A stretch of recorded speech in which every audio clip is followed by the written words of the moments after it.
حضرت عمر سے مروی ہے رضی اللہ تعالیٰ عنہ. یہ پہلی روایت متفق علیہ تھی، بخاری اور مسلم دونوں میں موجود ہے. دوسری روایت صحیح مسلم کی ہے. حضرت عمر فرماتے ہیں قال قال رسول اللہ صلی اللہ علیہ وسلم ان اللہ یرفع بہذا الکتاب اقواما ویضع بہ آخرین.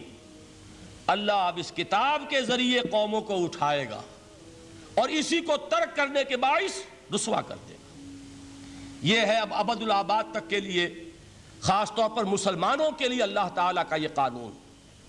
اس کتاب کو لے کر اٹھیں گے سربلند ہوں گے، اس کتاب کو پیٹھ دکھائیں گے ذلیل کر دیے جائیں گے. یہ گویا کہ اب امت مسلمہ کی قسمت جو ہے وہ تلے گی اس کتاب کی میزان میں. اسی میں طے ہوگا کہ ان کے لیے عروج ہو یا زوال ہو. اسی کو وہ جواب شکوہ میں علامہ اقبال نے سادہ ترین الفاظ میں کہا تھا، وہ زمانے میں معزز تھے مسلمان ہو کر اور تم خوار ہوئے تاریک قرآن ہو کر. فارسی میں اسی کو مفہوم کو جو ادا کیا ہے جس خوبصورتی سے، اس کا تو جواب نہیں ہے کہ اے مسلمان خار از مہجوری قرآن شدی، تم جو ذلیل و خوار ہو گئے ہو دنیا میں. ایک سوال شاعر نے کبھی کیا تھا نا، بڑا پیارا سوال تھا، ہے آج کیوں ذلیل کہ کل تک نہ تھی پسند گستاخی فرشتہ ہماری جناب میں. بڑا پیارا سوال ہے. جواب علامہ اقبال دے رہے ہیں خار از مہجوری قرآن شدی، قرآن سے لا تعلق ہونے کی بنیاد پر تم ذلیل و رسوا ہوئے ہو.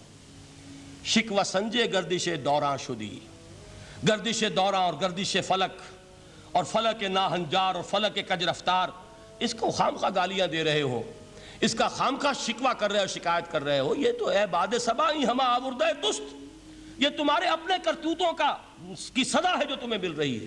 تم نے قرآن کو پیٹھ دکھائی، تم ذلیل و رسوا کر دیے گئے.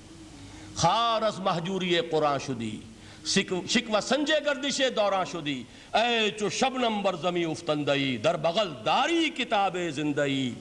اے وہ قوم جو شبنم کی طرح زمین پر پڑی ہے، اغیار اسے پاؤں تلے روند رہے ہیں. جیسے آپ صبح کو سیر کرنے نکلتے ہیں، سبزے پر پڑی ہوئی شبنم اسے آپ روندتے ہیں اپنے قدموں تلے.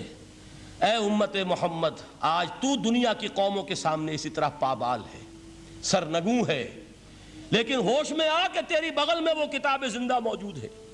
وہ کتاب زندہ جس نے کہ دنیا میں یہی جزیرہ نما عرب، وحشی لوگوں کا مسکن، نہ یہاں علم، نہ یہاں تمدن، نہ یہاں تہذیب، نہ یہاں تنظیم، کوئی ڈسپلن نہیں، کوئی حکومت نہیں، کوئی تہذیب نہیں، کچھ نہیں، تاریکیاں ہی تاریکیاں. یہی کتاب تھی جس نے اسے منور کیا. یہی کتاب تھی جس نے دنیا کا امام بنایا. یہی کتاب تھی جس نے دنیا کا معلم بنایا. یہ کتاب تھی جس نے نئے نئے علوم ایجاد کرنے سکھائے. یہ کتاب تھی جس کی بدولت یہی عرب تھے جنہوں نے یونان کے فلسفے اور سائنس کو جو مر چکے تھے انہیں زندہ کیا، ان میں نئی چیزوں کا اضافہ کیا اور اسپین کی یونیورسٹیوں کے ذریعے سے یورپ تک دوبارہ پہنچا دیا. یہ وہ کتاب ہے، در بغل داری کتاب زندئی. اقبال نے کیسے کیسے شکوے کہے ہیں. اسی قرآن میں ہے اب ترک جہاں کی تعلیم، جس نے مومن کو بنایا مہو پرویں کا امیر. اس قرآن کو لے کر مسلمان نکلا ہے، ایک ہاتھ میں قرآن، ایک میں تلوار. برا نہ مانیے، قرآن تلوار کا نام بھی آپ اپولوجیٹک انداز میں نہ لیا کریں. انقلاب کی تکمیل تلوار سے ہوتی ہے، انقلاب کی تمہید کسی کتاب سے ہوتی ہے. اچھی طرح جان لیجیے، کبھی انقلاب صرف کتاب سے نہیں آیا. کتاب سے ذہن بدلتے ہیں، کتاب سے فکر بدلتی ہے، کتاب سے سوچ بدلتی ہے، کتاب سے ایک جماعت تیار ہوتی ہے، ایک قوت تیار ہوتی ہے. وہ 313 جو میدان بدر میں تھے وہ قرآن کا اعجاز کا ظہور تھے، لیکن ان کے ہاتھوں میں تلوار آئی ہے. ہم اسے ڈینائی نہیں کریں گے کہ در حقیقت انقلاب محمدی کی تکمیل میں یقیناً تلوار کا حصہ ہے. لیکن یہ تلوار ہاتھ میں لینے والے آتے کہاں سے اگر قرآن کے ذریعے سے محمد الرسول اللہ نے وہ جماعت تیار نہ کی ہوتی. وہ کام کیا ہے، یتلو علیہم آیاتہ ویزکیہم ویعلمہم الکتاب والحکمہ. وہ سارا عمل قرآن کے گرد گھوم رہا جس سے وہ جماعت تیار ہوئی. اور پھر اقبال نے اس کو بھی 2 جملوں کے اندر ادا کر دیا. ایک شعر کے 2 مصرے، با نشہ درویشی در ساز و دما دم زن، چوں پختہ شوی خود را بر سلطنت جم زن.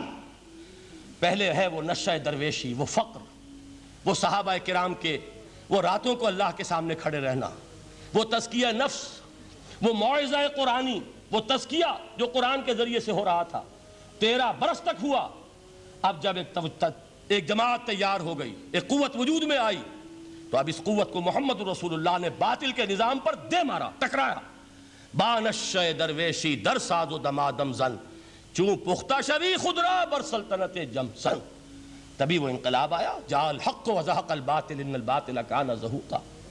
تو اللہ تعالیٰ اس کتاب کو اب میزان بنا چکے ہیں. وَبِالْحَقِّ أَنزَلْنَاهُ وَبِالْحَقِّ نَزَلَ, یہ قرآن حق کے ساتھ نازل ہوا ہے, فیصلہ کن کتاب ہے. إِنَّهُ لَقَوْلٌ فَصْلٌ وَمَا هُوَ بِالْحَزْلِ, یہ قول فصل ہے, حزل نہیں ہے, کسی شاعر کی شاعری نہیں ہے کہ آپ نے تحسین کی تو کیا اور نہ کی تو کیا. یہ کتاب وہ ہے کہ اگر مانو گے تو مہو پرویں کا امیر بنو گے, اور اگر اس کو پیٹھ دکھائے رکھو گے جیسے دکھائی تم نے تو ذلیل کر دیے جاؤ گے, رسوا کر دیے جاؤ گے, جیسے کہ آج کم سے کم 300 برس سے پوری دنیا میں مسلمان ذلیل اور خوار ہیں. خار از محجوری قرآن شدی, شکوہ سنجے گردش دوران شدی, اے چو شبنم بر زمین افتندئی, در بغل داری کتاب زندئی.